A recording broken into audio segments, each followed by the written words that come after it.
नमस्कार साथियों, स्वागत है आपका अपने YouTube channel UP PCS examination with Abhishek पर, जिसमें यह अर्थव्यवस्था का 7वां लेक्चर है। ठीक है, 7वां वीडियो है।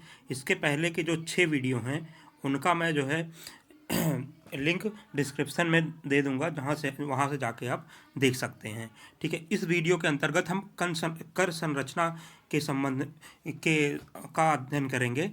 कर संरचना में क्या है कि कर के प्रकार कितने हैं, प्रत्यक्ष कर, अप्रत्यक्ष कर, करारोपण की विधियां कौन कौन सी हैं। जैसे 2 ही विधियां होती हैं, प्रोग्रेसिव, रिग्रेसिव। ठीक है, ये 2 विधियां हो गई। लेफर कर क्या होता है, उसके बाद जो है आपका वैट क्या है, कैपिटल गेन टैक्स क्या है। ठीक है, और गार क्या है, जनरल एंटी अवॉइडेंस रूल्स कैसे जो है ये वोडाफोन वाला जो मामला था उसको समझेंगे।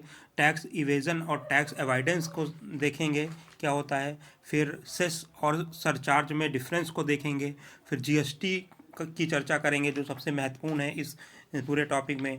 उसके उसके उपरांत हम देखेंगे 15वीं वित्त आयोग की रिपोर्ट के संबंध में, जो भी क्या क्या रिपोर्ट, क्या क्या मतलब कि सजेशन दिया है 15वीं वित्त आयोग रिपोर्ट, उसके संबंध में चर्चा करेंगे। ठीक है साथियों, तो आइए शुरू करते हैं। हाँ, आप लोग से वही आग्रह फिर से है कि आप लोग वीडियो को लाइक करना और अधिक से अधिक शेयर करना तथा मेरे चैनल को सब्सक्राइब किए बिना मत जाइएगा। ठीक है, आपका सपोर्ट मुझे चाहिए।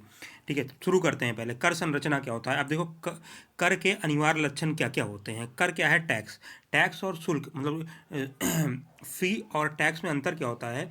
जो कर होते हैं, जब आप इससे चुकाते हैं तो सरकार आपको कोई मतलब कि निश्चित सुविधा देने की बात नहीं करती है। लेकिन शुल्क जब आप देते हैं तो आपको कुछ निश्चित सुविधा जरूर मिलती है। ठीक है, आइए देखते हैं। आप देखिए, जो कर होता है ये सरकार का विशेषाधिकार होता है। ठीक है, और देश की जनता को अपनी आय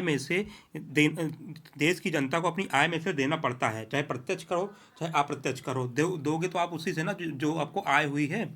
ठीक है, इसके बदले में संवैधानिक और वैधानिक आधार पर राज्य द्वारा किसी वस्तु या सेवा को देना आवश्यक नहीं है। देखिए, यही है, शुल्क अगर लेगी गवर्नमेंट तो शुल्क में क्या होगा, कुछ ना कुछ आपको सुविधाएं देगी। लेकिन जब कर ले रही है तो उसमें जरूरी नहीं है कि आपको वो सुविधा दे। ठीक है, करों से राजस्व एकत्रित होता है, जैसे प्रत्यक्ष कर, अप्रत्यक्ष कर। जीएसटी, अप्रत्यक्ष कर को एक करके जो है एक कर एक देश करके जीएसटी कर दिया गया है, और प्रत्यक्ष कर में आयकर हो गया, निगम कर हो गया, जो ये सब हैं, इनसे जो है सरकार को राजस्व होता है, जिससे वे जो है जो वंचित वर्ग होते हैं या जिनको जो है आवश्यकता होती है उनके कल्याण के लिए धन को खर्च करती है। ठीक है, और देश के आर्थिक समृद्धि के लिए भी इनका उपयोग किया जाता है। कर आर्थिक समानता लाने के लिए लगाए जाते हैं।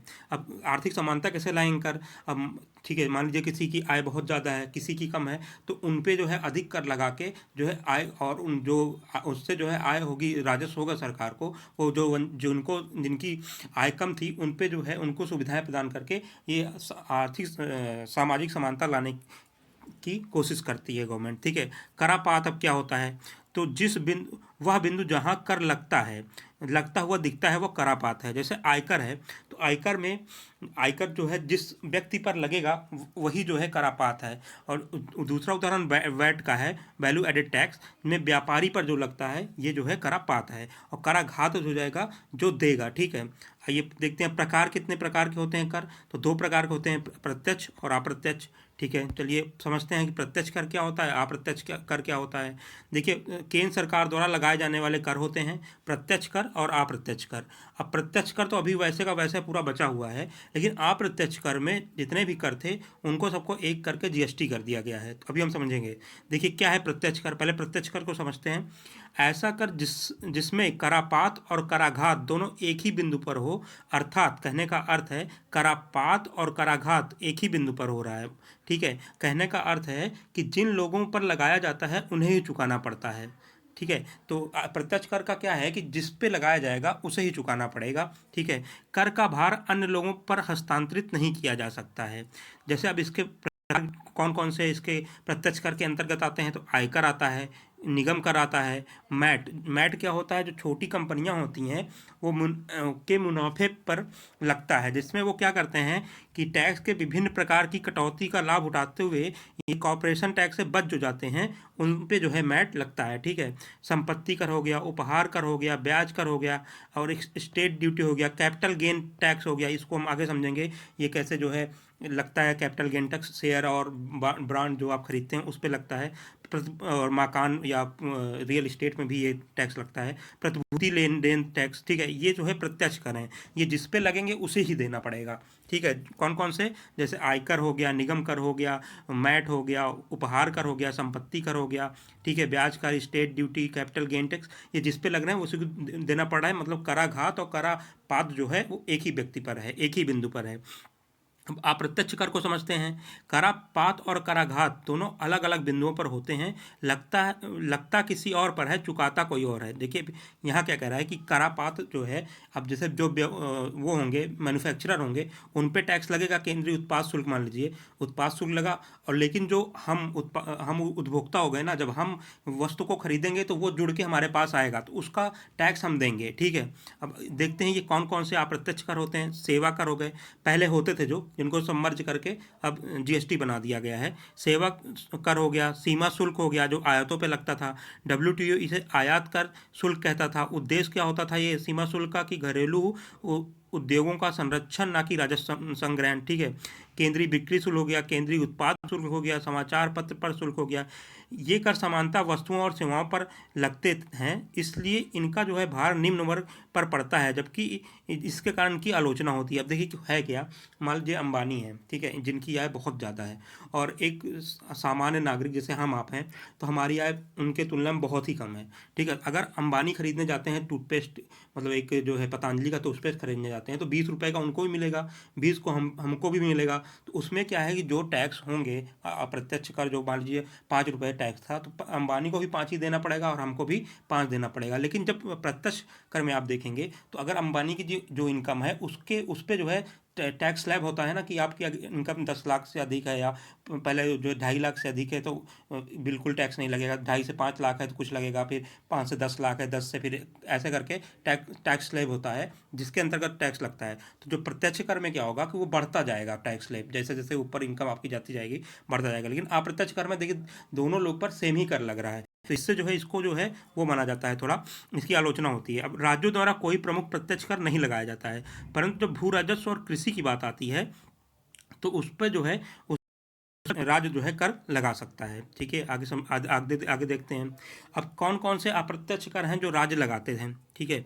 अब ये सब सबमर्ज करके जीएसटी हो गया है, हम जीएसटी के बारे में जब चर्चा करेंगे तो ये सब आ जाएगा, इसलिए इसको समझना भी जरूरी है, ठीक है। अब राज्य उत्पाद कर, ठीक है, राज्य उत्पाद कर जो शराब के उत्पादन पर लगता है, और दवा तथा प्रसाधन सामग्री जिसमें अल्कोहल का उपयोग होता है, इन दोनों पर राज्य उत्पाद कर राज्य द्वारा लगाया जाता है। बिक्री कर जो होता है, इसे बैट भी अब कहते थे, उनको जो है सम्मर्जी कर दिया गया है। प्रवेश शुल्क, ठीक है, वस्तु या यात्रियों का प्रवेश करने पर जो शुल्क लगता है, ठीक है। आप अगर कहीं एक स्टेट से दूसरे स्टेट किसी वस्तु या उसको लेकर गए होंगे, उससे जो है यात्रियों को, तो आपने देखा होगा कि स्टेट टैक्स देना पड़ता है सीमा पर, ठीक है। अब देखते हैं वैल्यू एडेड टैक्स क्या है, ठीक है। वैल्यू एडेड टैक्स क्या है, एक प्रकार का अप्रत्यक्ष कर था जो वस्तुओं और सेवाओं के उत्पादन श्रृंखला तथा विक्रय की प्रक्रिया में जोड़े जाने वाले मूल्य पर लगता था, ठीक है। वस्तुओं के मूल्य वर्धन के प्रत्येक चरण पर लगता था। अब ये क्या था, वैट क्या था, कि जो टैक्स का कास्केडिंग इफेक्ट था उसको ख़त्म करने के लिए लाया गया था, कि जो जैसे मान लीजिए वस्तु आई, पहले कोई विनिर्माता बनाया, फिर उसके बाद जो रिटेलर के पास आई, उसने कुछ उसमें सुधार किया, फिर पैकेजिंग मान लीजिए उसने किया, वहाँ से पैकेजिंग हुई, पैकेजिंग के बाद जब रिटेलर के पास आया तो उसने जो जो उसको मूल्य मिला, तो मान लीजिए वहाँ से 2 रुपये लगा था, ठीक है, फिर यहाँ से 4 रुपये लगा, तो वो 2 से घट जाएगा 4, क्योंकि मूल्य वर्धन पे ही निकालना था। आगे इसको हम समझेंगे तो वहाँ आपको अच्छे से समझ में आ जाएगा, ठीक है। अब भारत में ज़्यादातर राज्यों ने बिक्री कर की जगह वैट को लागू कर दिया था, ठीक है। 2003 में हरियाणा पहला स्टेट था जिसने वैट को अपनाया था। अब उपभोक्ता पर वैट का सकारात्मक प्रभाव पड़ता था, क्योंकि प्रति इकाई का भार कम होने से वस्तुएं सस्ती हो जाती थी और उपभोग बढ़ जाता था, ठीक है। अब स्पेसिफिक टैक्स क्या होता है देखते हैं। जब किसी वस्तु या सेवा पर कर का आकलन उसकी लंबाई, भार या आयतन के आधार पर लगाया जाता है तो उसे स्पेसिफिक टैक्स कहते हैं।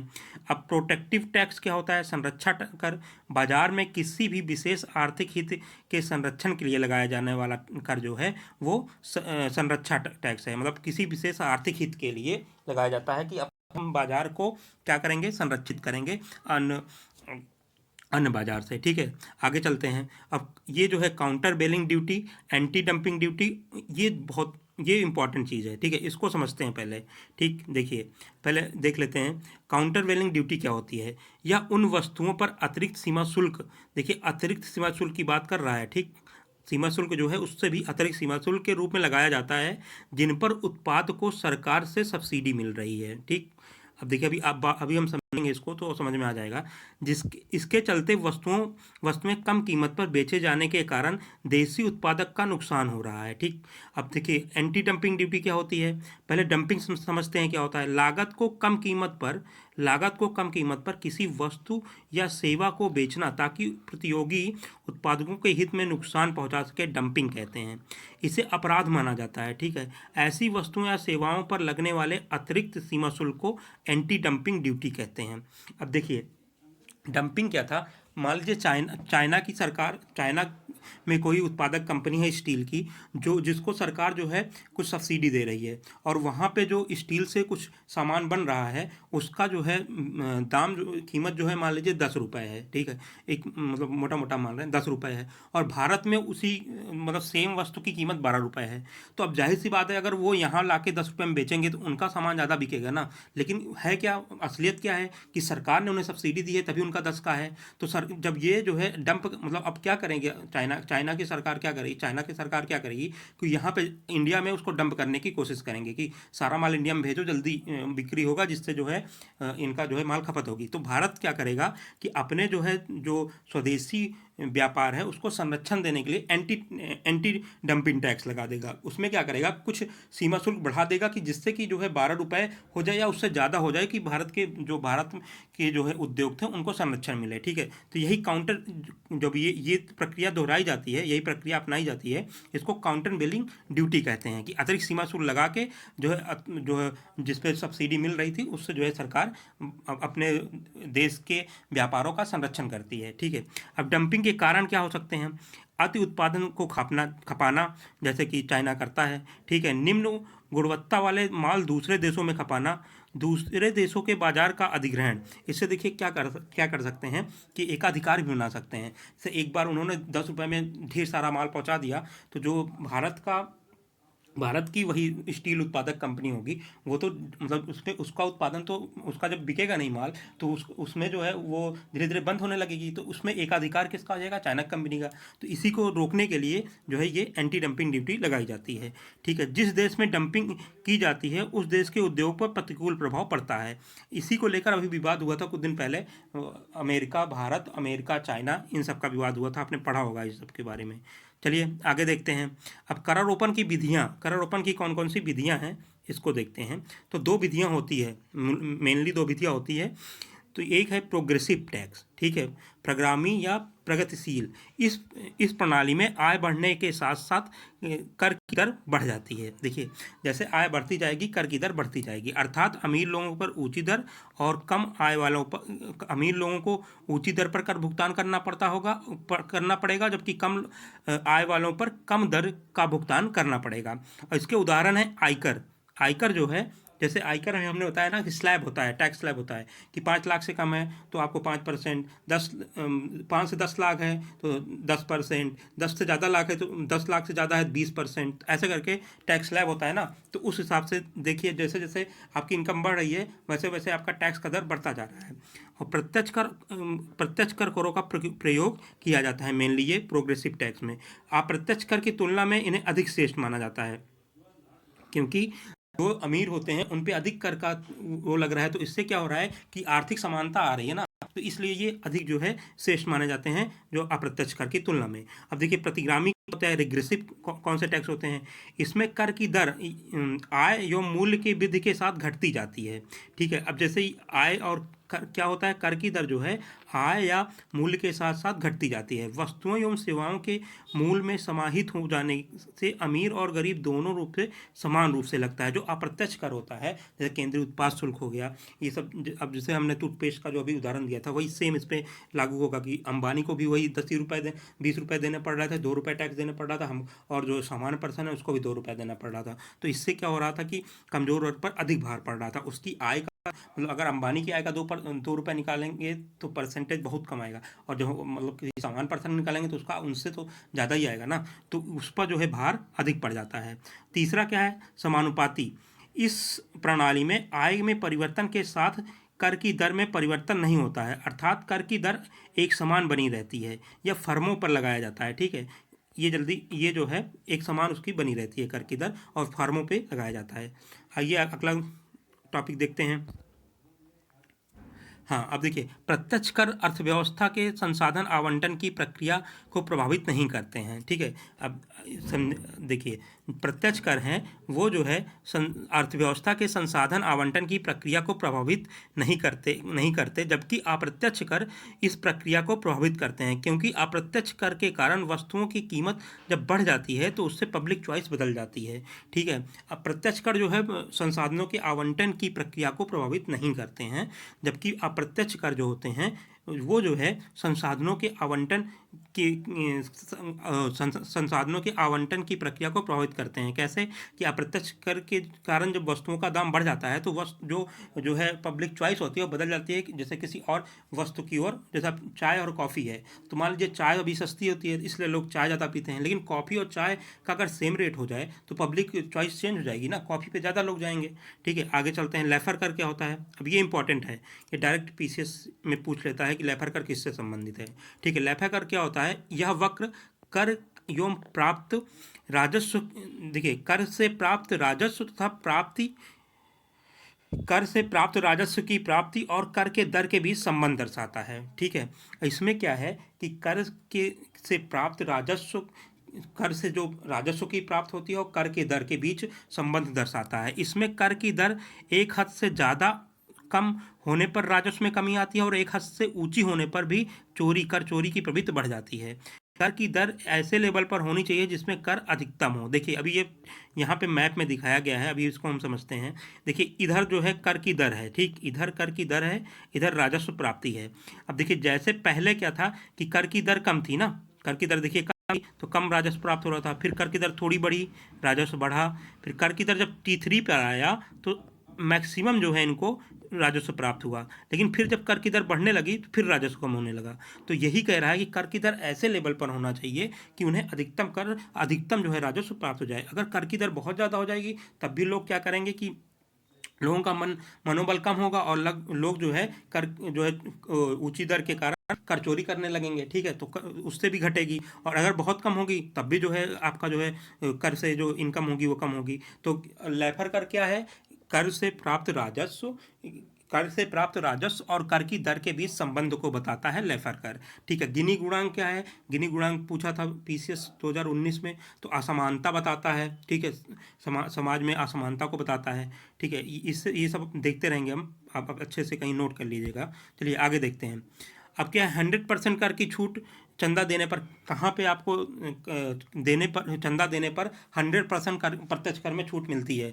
देखिए, अगर आप स्वच्छ भारत कोष में देते हैं धन तब भी आपको मिलता है। गंगा सफाई के लिए जो टैक्स कर होता है चंदा, उसमें देते हैं तब भी आपको कर की छूट मिलता है। बैट की कार प्रणाली देते हैं, हमने अभी पहले जब बैट समझा था, जब बैट का डिफिनीशन देखा था तभी हमने कहा था कि हम बैट की कार प्रणाली आगे देंगे।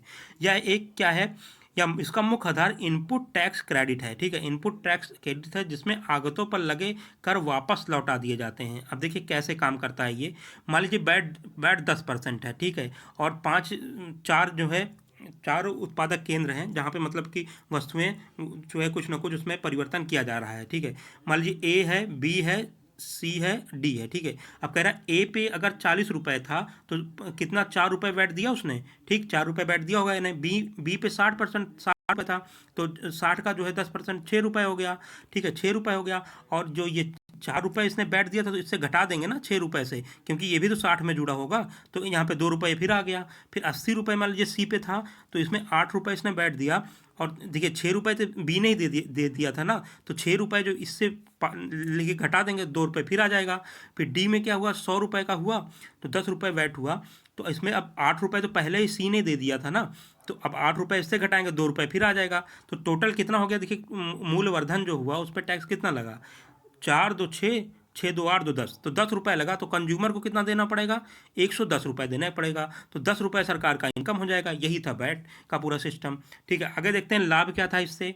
करों पर कर से बचाव होता था। ठीक है, करों से पर कर से बचाव होता था, आगतों पर कर से बचाव होता था, वस्तुओं की कीमतें कम हो जाती थी, निर्यात प्रतिस्पर्धी बनते थे, पीछे के कर आगे नहीं जाते थे और कर चोरी रुकती थी। चुनौतियां देखते हैं क्या है। कुशल और ईमानदारी कर प्रशासन तथा बेहतर इलेक्ट्रॉनिक प्रणाली इससे हुई। ठीक है, अब आइए देखते हैं capital gain tax. Capital gain tax क्या होता है? ये पूंजीगत लाभ कर जिसे कहते हैं, ये एक प्रत्यक्ष कर है। ठीक है, एक प्रत्यक्ष कर है। कोई संपत्ति लाभ लाभ पर बेचता है तो उस पर लगता है। जब कोई संपत्ति को लाभ पर बेचता है तो उस पर ये टैक्स लगता है, कैपिटल गेन टैक्स। ठीक है, मुख्यतः शेयर बाजार, जैसे देखिए अभी क्या है ना, शेयर बाजार, शेयर हो गए, शेयर जो हिस्सेदारी होती है अपनी, अगर वो आप बेचेंगे, ब्रांड है, ब्रांड हो गए, सोना हो गया। ठीक है, रियल इस्टेट में आप रियल इस्टेट में भूमि या मकान बेचेंगे। ठीक, संपत्ति बेचने वाले पे लगता है, संपत्ति बेचने वाले पे लगता है, क्योंकि जो खरीदने वाला होता है वो सरकार के कर को कर पहले ही काट कर बेचने वाले को दे देता है। ठीक है, उदाहरण के लिए देखते हैं, यदि किसी व्यक्ति ने 100 करोड़ की संपत्ति लाभ पर बेची, ठीक है, किसी व्यक्ति ने 100 करोड़ की संपत्ति लाभ पर बेची और टैक्स जो है 20% है, तो जिसने खरीदी है उसने 100 करोड़ जो दिया है उसमें 80 करोड़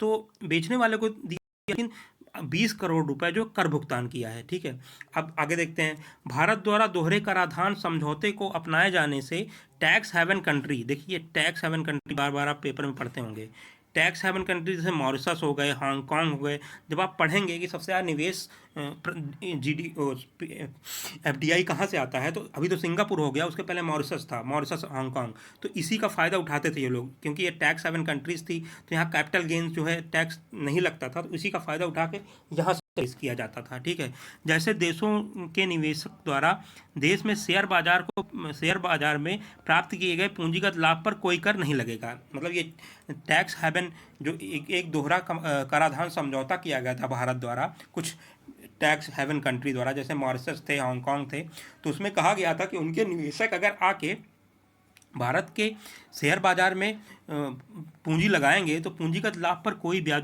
कोई कर उन्हें नहीं देना होगा। ठीक है, इसी का फ़ायदा अन्य देश के लोग भी, निवेशक भी उठाते थे कि मॉरिशस मार्क से प्रयोग करते। तो इसको रोकने के लिए क्या किया गवर्नमेंट ने, आगे देखते हैं। अब ऐसा ही एक मामला वोडाफोन द्वारा किया गया था। वोडाफोन ने जो हज को खरीदा था, जो हज का खरीदा था, उसमें ये मामला हुआ था। तो वोडाफोन ने क्या किया था कि हांगकांग के माध्यम से हज को खरीदा था, और वोडाफोन ने तर्क दिया कि हज को खरीदा है, हज को नहीं, उसके मालिक को खरीदा है, तो हम जो है कैपिटल गेन का भुगतान क्यों करें। तो सुप्रीम कोर्ट में मामला गया। सुप्रीम कोर्ट ने कहा कि भारत के बाहर लागू नहीं होगा ये। ठीक है, फिर सरकार भी पीछे हट गई इससे। जब सुप्रीम कोर्ट ने कहा कि जो ये आपके टैक्स है ये भारत के बाहर लागू नहीं हो सकता है, तो इसके कारण अब सरकार जो पीछे हटी, तो उसका कारण लोग बताते हैं, जो अर्थशास्त्री थे वो कहते हैं कि निवेशक का विश्वास बनाए रखने के लिए, कि ताकि जो कर आतंकवाद है को नकारा जा सके और मेक इन इंडिया को सफल बनाया जा सके। ठीक है, उसके बाद इसी को जो है दूर करने के लिए फिर गार लाया जा रहा है, जिसके बारे में अभी हम आगे पढ़ेंगे। अब देखिए टैक्स इवेजन, दो टैक्स इवेजन, टैक्स अवॉइडेंस, ये सब भी आप पेपर में लगातार पढ़ते रहते होंगे। ये समझते हैं क्या है। अब टैक्स इवेजन क्या है? इवेजन, ठीक है, स्टाम्प ड्यूटी से बचने के लिए संपत्ति कम, जैसे अब क्या है कि टैक्स से बचने के लिए आप संपत्ति ही अपनी कम कर दो। जैसे ये अक्सर जो है रियल इस्टेट वाले में कोई ज़मीन खरीदता है तो उसको जो है जो उसकी कीमत होती है कम करके दिखाता है, जिससे उसको टैक्स कम देना पड़े, कम कर दिखाना, जिससे कर कम भुगतान करना पड़े। तो जिससे ये ज़मीन हो गया, मकान हो गया, इसमें ये होता है, ये काला धन हो गया एक तरीके से। ठीक है, जो कि अवैध है। अब आगे देखते हैं टैक्स अवॉइडेंस क्या होता है। तकनीकी खामियों से बच निकलते हैं। ये तकनीकी खामियों का जो लूपहोल्स होते हैं जो है ये टैक्स सिस्टम के, इसका लाभ उठा के ये लोग बच निकलते हैं, जैसे वोडाफोन ने किया था। ठीक है, इससे निपटने के लिए गवर्नमेंट गार ला रही है, जनरल एंटी अवॉइडेंस रूल ला रही है। ठीक है, ये देखते हैं जनरल एंटी अवॉइडेंस रूल क्या होता है। तो गार देखते हैं क्या है। ठीक है, इसके माध्यम से भारतीय, एनआरआई तथा विदेशी निवेशकों पर नज़र रखी जाएगी जो किसी संधि का गलत लाभ उठाकर टैक्स चोरी करते हैं। मतलब अब इससे क्या होगा कि जो भी भारतीय थे या एनआरआई थे या विदेशी निवेशक थे, जो मतलब कि कोई जो है लूपहोल का फ़ायदा उठा के जो है कर चोरी करते थे, उन पे इसकी नज़र रखी जाएगी। जो डबल टैक्सेशन अवॉइडेंस एग्रीमेंट के तहत जो है निवेश करने वाले निवेशक भी इसके दायरे में आएंगे। अब जो लोग, क्या होगा कि मॉरिशस या हांगकांग के थ्रू निवेश करते हैं, वो भी इसके अंतर्गत आ जाएंगे। जो विदेशी निवेशक मॉरिशस जैसे देश के माध्यम से कर संबंधी मतलब डबल टैक्सेशन अवॉइडेंस एग्रीमेंट की छूट का फ़ायदा उठाते थे, वो भी इसके अंतर्गत आ जाएंगे। भारत के बाहर भी नोटिस दिया जा सकता है इस रूल के अंतर्गत। अब भारत के बाहर भी आप नोटिस कंपनियों को दिया जा सकेगा। फिर डबल टैक्सेशन अवॉइडेंस एग्रीमेंट वाले देशों को भी नोटिस दिया जा सकेगा। चुनौतियां क्या हैं इसको? आयकर विभाग के अधिकारी इसका प्रयोग निवेशक को परेशान करने हेतु कर सकते हैं। ठीक है, आयकर विभाग का जो अधिकारी है इसका लाभ वो उठा सकता है। ठीक है, जो कंपनियां हैं, निवेशक कंपनियां, उनको परेशान करने के लिए। दूसरा क्या है, कर्मचारियों के प्रशिक्षण में कमी है। कर्मचारियों को इसके बारे में ज़्यादा नॉलेज नहीं है, जो लूप होल्स हैं उनसे कैसे बचाव किया जाए। निवेशकों द्वारा विरोध, इसका निवेशक बहुत तेज़ी से विरोध कर रहे हैं।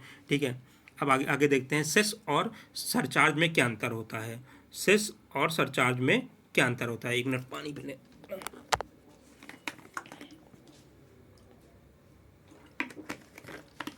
हाँ सॉरी, पानी पीने लगा था जब। ठीक है, सेस और सरचार्ज। देखिए, सेस क्या होता है? किसी विशेष उद्देश्य से लगाया जाता है। ठीक है, विशेष उद्देश्य होता है सेस में। ठीक, और पहले सेस समझते हैं फिर सरचार्ज समझते हैं। यह प्रत्यक्ष और अप्रत्यक्ष दोनों कर पर लागू किया जा सकता है। सेस जो है विशेष उद्देश्य से लगाया जाता है, और यह प्रत्यक्ष और अप्रत्यक्ष कर दोनों पर लागू किया जा सकता है। एक निश्चित मद से जुड़ी होती है। ये जो सेस होता है एक निश्चित मद से जुड़ी होता है, और मद का राजस्व बढ़ाने के लिए लगाया जाता है। जो राजस्व है उसको इंक्रीज करने के लिए सेस लगाया जाता है। जबकि सरचार्ज क्या होता है? इसके लिए एक विशेष उद्देश्य का होना जरूरी नहीं है। संसद सिर्फ अनुच्छेद 269 और 270 से संबंधित करों पर अधिभार मतलब ये सरचार्ज लगा सकती है। समानता अधिभार जो है प्रत्यक्ष करों पर लगाया जाता है। आयकर या अन्य करों पर अधिभार लगाया जाता है। ठीक है, भारत राजस्व प्राप्त, ये जो इसके थ्रू जो राजस्व प्राप्त होगा अधिभार के या सरचार्ज के थ्रू, इसको भारत के संचित निधि में रखा जाएगा, संचित निधि में किया जाएगा। ठीक, अब दोनों संसद की विधियों द्वारा आरोपित होते हैं। दोनों संसद की विधियों द्वारा आरोपित होते हैं। ठीक है, दोनों की प्राप्तियां में राज्यों को कोई हिस्सा नहीं मिलता है। ये भी इंपॉर्टेंट है। जो सेस और सरचार्ज से प्राप्तियां होती हैं केंद्र सरकार को, उससे जो है राज्यों को हिस्सा नहीं मिलता है, और दोनों जो है संसद द्वारा विधियों द्वारा ही आरोपित होते हैं। ठीक है, ये भी वो आपको जो है स्टेटमेंट के फॉर्म में पूछ सकता है। अब टैक्स एक्सपेंडिचर क्या होता है? टैक्स एक्सपेंडिचर क्या होता है? राजस्व जिसे छोड़ दिया जाता है। कैसे? विभिन्न प्रकार के करों को लगाते समय जो छूट और रियायतें दी जाती हैं, उससे अनुमानित मूल्य को टैक्स एक्सपेंडिचर कहते हैं।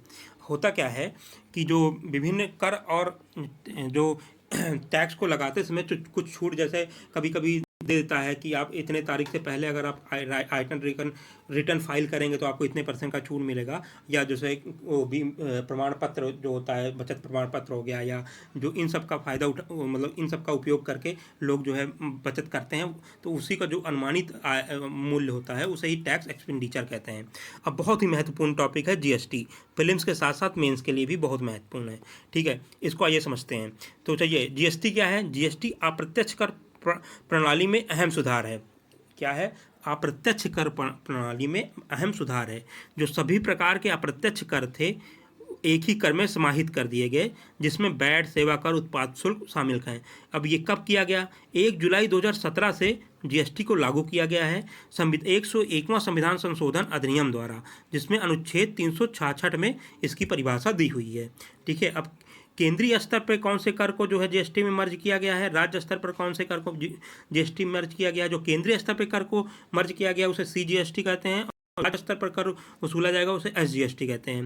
देखिए, केंद्रीय उत्पाद शुल्क हो गया, अतिरिक्त उत्पाद शुल्क हो गया, सेवा शुल्क हो गया, काउंटर बिलिंग ड्यूटी हो गया। काउंटर बिलिंग ड्यूटी हम पहले समझ चुके हैं। ठीक, अब राज्य स्तर पर कौन कौन से कर थे जिनको जो है जीएसटी में शामिल कर लिया गया है? वैट हो गया, मनोरंजन कर हो गया, चुंगी हो गया, प्रवेश कर हो गया, विलासिता हो गया। IGST क्या होता है? देखो, एक केंद्र स्तर पर जीएसटी होगा जो केंद्र सरकार वसूलेगी, उसे CGST कहते हैं। एक राज्य सरकार के स्तर पर होगा जिसे SGST करते हैं, उसमें राज्य को हिस्सा मिलेगा और राज्य को वो पूरा मिल जाएगा। IGST क्या होता है? जब केंद्र द्वारा ये वसूला जाता है जो प्रत्येक अंतर राज्य वस्तुओं की सेवाओं की आपूर्ति में लगता है। एक राज्य से दूसरे राज्य में जब वस्तुएं और सेवाओं का जो है आयात निर्यात होता है तो उस पर जो टैक्स लगता है वो IGST कहते हैं, integrated goods and services tax. ठीक है, इसको क्या होता है कि जिस राज्य में वो वस्तुएं सेवाएं जाती हैं, डेस्टिनेशन, जो जीएसटी है डेस्टिनेशन प्रकार का है कि जिस राज्य में उपभोग किया जाएगा वस्तुओं सेवाओं का वो उसी राज्य को ये IGST मिलेगा। इसको लेकर काफ़ी विवाद भी था।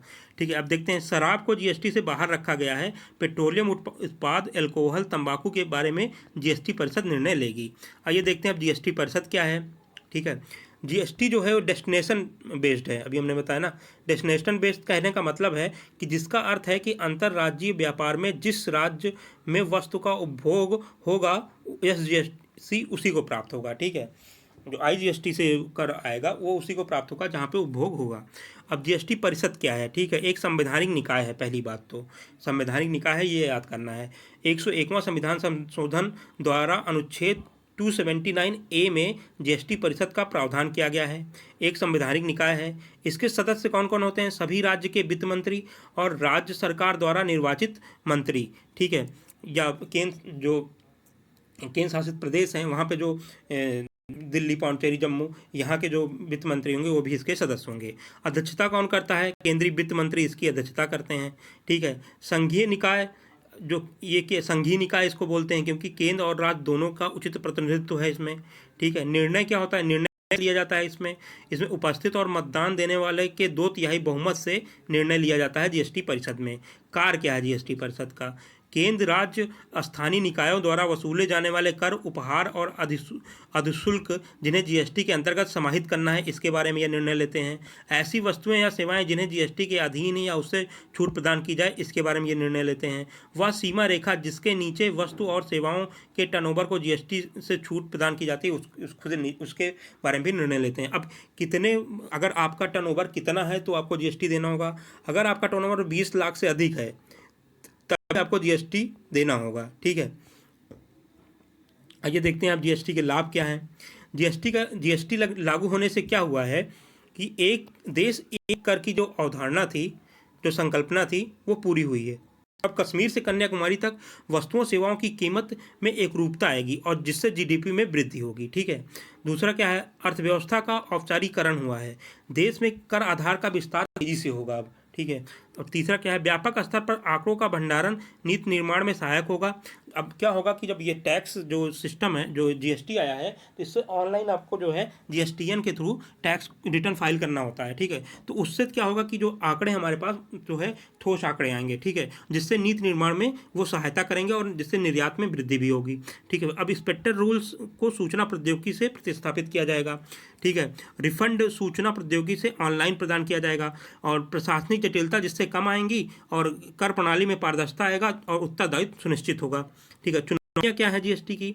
देखते हैं चुनौतियाँ क्या हैं। एक तकनीकी स्तर पर चुनौतियाँ हैं जो जीएसटीएन है। क्या है कि जो भारतीय समाज है वो अभी भी डिजिटलाइजेशन से थोड़ा दूर है। ठीक है, तो जीएसटीएन में सारा कुछ जीएसटी का जो रिटर्न करना है इसमें सारा कुछ ऑनलाइन ही करना है, इसको लेकर समस्याएं हैं। ठीक है, दूसरा रजिस्ट्रेशन सिस्टम को लेकर जटिलता है। अब जो भी होता है, कहीं भी आप देखिए कि अगर आपको कोई भी रजिस्ट्रेशन करना होता है तो आप खुद से इंसान मतलब खुद से भारतीय करने में हिचकिचाते हैं, तो वो एक बड़ी समस्या है। उसके लिए आपको जागरूक करना होगा लोगों को।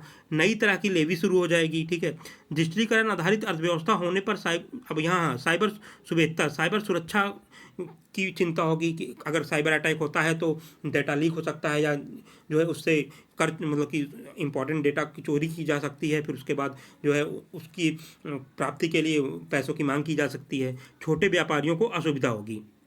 सुझाव क्या देंगे आप? तो सुझाव देंगे कि कर आधार का विस्तार करना चाहिए। कैसे? जो पेट्रोलियम पदार्थ है या रियल इस्टेट है, अल्कोहल है, बिजली इत्यादि को इसमें शामिल कर लिया जाए जीएसटी में, तो कर आधार का विस्तार हो जाएगा। दूसरा क्या है? टैक्स स्लैब को और तर्कसंगत बनाया जाए।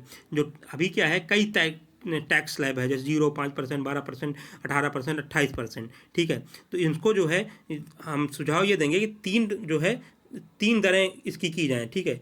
सुझाव देंगे 3 दरें की जाए। एक होगा आवश्यक वस्तुओं पर हेतु निम्न कर दर, फिर लग्जरी वस्तुओं के हेतु उच्च कर दर, और बहुतायत वस्तुएं या सेवाओं के लिए स्टैंडर्ड कर। ये 3 कर का जो है कर के स्लैब को तर्कसंगत बनाने के लिए तीन कर दर की हम सुझाव देंगे। फिर चौथा क्या है, जो एमएसएमई हैं भारतीय अर्थव्यवस्था की रीढ़ हैं। इन्हें रीढ़ क्यों कहा जाता है? क्योंकि ये विनिर्माण क्षेत्र में 45% का योगदान देते हैं और निर्यात में 40% योगदान देते हैं। लेकिन जो रिटर्न्स और कंप्लायंस है वो काफ़ी जटिल है, तो उनको सरल बनाया जाए, ठीक है। अब 15वीं वित्त आयोग देखते हैं। 15वीं वित्त आयोग 2020 से 2025 के लिए गठित की गई थी। इसकी अध्यक्षता की थी श्री N.K. सिंह जी द्वारा, ठीक है। और इसकी रिपोर्ट सबमिट की जा चुकी है और ये लागू भी हो गई है। अब क्या है कि अनुच्छेद, अब पहले देखते हैं वित्त आयोग क्या है। अनुच्छेद 280 के तहत वित्त आयोग का गठन किया जाता है, ठीक है। 5 वर्षों के लिए किया जाता है। इसके सदस्यों की नियुक्ति हेतु योग्यता और कार्यकाल का निर्धारण राष्ट्रपति करते हैं तथा वेतन भत्ते और सेवा शर्तों का निर्धारण भी राष्ट्रपति करते हैं। वित्त आयोग में एक अध्यक्ष, 4 सदस्य होता है जो पुनर्नियुक्ति के लिए पात्र होते हैं, चाहे जितने बार पुनर्नियुक्त उनको किया जा सकता है। इनके कार्य क्या हैं? कार्य देखिए, करों के कुल प्राप्तियों में के केंद्र और राज्य के बीच वितरण, देखिए जो कुल प्राप्तियां हो रही हैं करों से, उसमें केंद्र और राज्य के बीच वितरण करना तथा राज्य के हिस्से का आवंटन करना, राज्यों को अनुदान की मात्रा निर्धारित करना। ये अनुच्छेद 275 में है, जो अनुदान दिया जाता है वित्त आयोग द्वारा की सिफारिश की जाती है, ठीक है। फिर राज्य वित्त आयोग की सिफारिश पर पंचायतों और नगर पालिकाओं की संसाधनों की आपूर्ति हेतु राज्य संचित निधि की अभिवृद्धि हेतु सुझाव, ये 73वें संविधान संशोधन के माध्यम से इनको कार्य दिया गया है। अब देखिए आप लोग ये समझिएगा कि ये वाला तीसरा कार्य है, देखिए ये कार्य है ना, ये जो है देख के वो कन्फ्यूज कर सकता है, आपको लगेगा एग्जाम में कि नहीं ऐसा नहीं हो सकता, ऐसा नहीं था शायद। देखिए राज्य वित्त आयोग की सिफारिश पर पंचायतों और नगर पालिकाओं की संसाधन आपूर्ति हेतु राज्य संचित निधि की अभिवृद्धि हेतु सुझाव देता है कि कैसे पंचायतों और नगर पालिकाओं की संसाधन आपूर्ति के लिए राज्य अपने जो है आर्थिक संसाधनों मतलब कि संचित निधि की अभिवृद्धि का कैसे सुझाव कैसे अभिवृद्धि करे वो, ठीक है। वित्तीय दृष्टि से हितकर कोई अन्य कार्य जिसे राष्ट्रपति इसे सौंपता है, इसकी रिपोर्ट जो है ये राष्ट्रपति को सौंपता है और ये सलाहकारी होता है, ठीक है, बाध्यकारी नहीं है। ये चीज़ आपको याद रखना है कि ये जो है रिपोर्ट देंगे वो सरकार उसको माने या ना माने वो उनके ऊपर है, ठीक है। संसद के दोनों सदन में रखवाता है, ये संसद के दोनों सदन में राष्ट्रपति रखवाता है, जिसमें वहाँ चर्चा की जाती है और ये सलाहकारी प्रवृत्ति की होती है, ठीक है साथियों। अब आगे देखते हैं 15वीं वित्त आयोग की रिपोर्ट क्या थी, ठीक है। हाँ, 15वीं वित्त आयोग की रिपोर्ट जो है 2020 से 2025 के लिए थी। 1 अप्रैल 2020 से ये लागू हो गई है, ठीक। अब देखिए इसमें क्या था, वित्त आयोग की रिपोर्ट की प्रमुख संस्तुतियाँ कौन कौन सी सिफारिशें की थी। तो इसमें जो है 2 टाइप के आंतरण किए जाते हैं, एक जो है लंबवत किया जाता है, एक क्षैतिज किया जाता है, हॉरिजॉन्टल डिवैल्यूएशन और वर्टिकल डिवैल्यूएशन। वर्टिकल डिवैल्यूएशन में क्या करते हैं कि जो टोटल कर प्राप्त होते हैं केंद्र सरकार को, उसमें जो राज्य का हिस्सा दे दिया जाता है। तो इसमें क्या है कि क्योंकि ये इसलिए किया जाता है क्योंकि जो कर लगाने की शक्तियाँ हैं वो केंद्र राज्य की तुलना में केंद्र सरकार के पास अधिक हैं, ठीक है। तो आइए देखते हैं इसने कितना % देने की बात कही है केंद्र सरकार से राज्यों को। तो निवल केंद्रीय करों के विभाज्य पूल से राज्यों का सकल हिस्सा वर्ष 2020-21 के लिए 41% होगा, ठीक है। अब जो इसके पहले वाले जो वित्त आयोग थी 2015 से 20 के बीच YV रेड्डी के अध्यक्षता में बनी थी, उसमें उसने कहा था कि 42% जो है राज्यों को सकल हिस्सा दिया जाएगा, जो करों का विभाज्य पूल है। लेकिन ये 41% दे रहे हैं। इन्होंने कहा वर्तमान में जो 42% है उसकी तुलना में 1% की कमी आ गई है और जो 1% है वो नौ गठित केंद्र शासित प्रदेश जम्मू कश्मीर और लद्दाख को अतिरिक्त संसाधन प्रदान करने के लिए दिया जाएगा, ठीक है। देखिए इसके पहले क्या था, जो पहले 14वें वित्त आयोग थे उन्होंने 42% टोटल जो करों का विभाज्य पूल था उससे राज्यों को दिया था। अब क्या हुआ, जो ये 15वें वित्त आयोग है इसने 41% दिया और 1% जो है कर का 1% जो है जो कमी आई है 1% की, वो नए जो केंद्र शासित प्रदेश बने हैं जम्मू कश्मीर और लद्दाख, जो 31 अक्टूबर 2019 को जो है जिनका गठन हुआ है, उनके जो है अतिरिक्त संसाधन सृजित करने के लिए प्रदान करेगा। अब देखिए क्षैतिज डिवैल्यूएशन कैसे होती है, तो ये क्या होता है, नीड बेस पे जो क्राइटेरिया बनाते हैं, आवश्यकता आधारित मानदंड। तो जनसंख्या के आधार पे पहले देखिए, तो अनुशंसा करते समय 2011 की जनसंख्या के आंकड़े का उपयोग किया और भारांश को जो है 15% लिया है। ठीक है, जनसंख्या का भारांश 15% लिया है। क्षेत्रफल का भारांश भी 15% लिया है। ठीक है, वन और पारिस्थितिकीय इसका भारांश जो है 10% लिया है।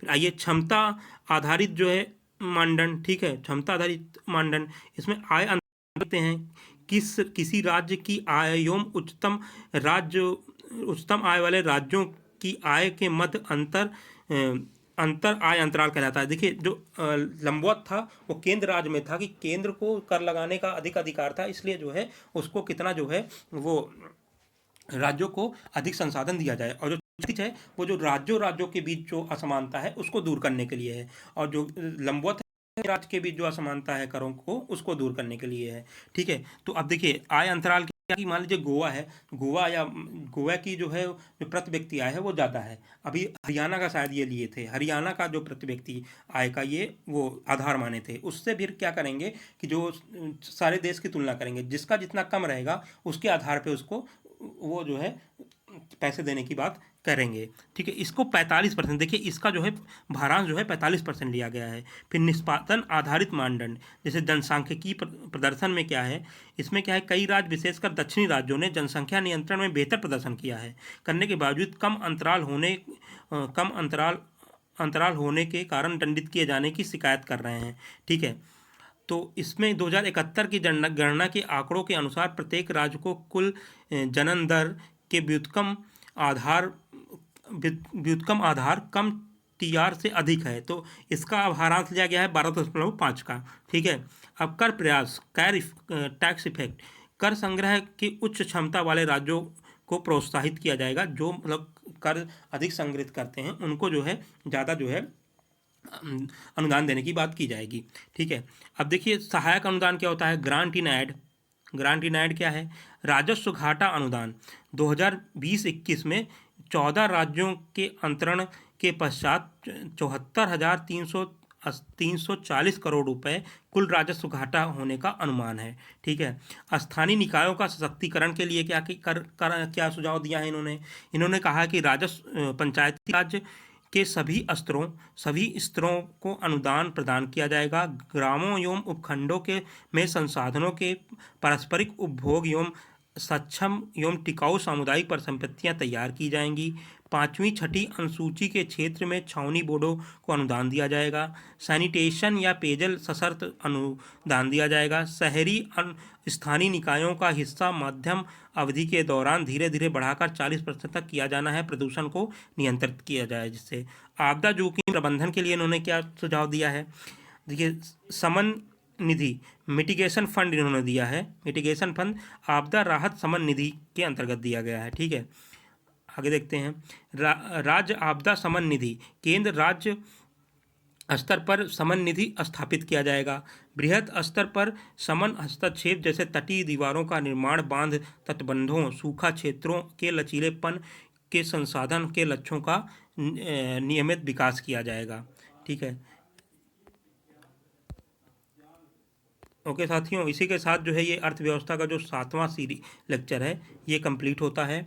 अगला जो लेक्चर होगा वो जो है भुगतान संतुलन पर होगा, कि भुगतान संतुलन क्या है, ट्वेन घाटा क्या है, व्यापार घाटा क्या है, FDI क्या है, FDI में ब्राउन FDI, ग्रीन FDI, ठीक है, FPI क्या है, तो इन सब के बारे में हम अगले लेक्चर में जो है अध्ययन करेंगे, वो बहुत ही जल्दी आने वाला है। ठीक है साथियों, आपको ये वीडियो कैसा लगा आप लोग ज़रूर बताइएगा कमेंट करके, और वीडियो को लाइक ज़रूर करिएगा। धन्यवाद।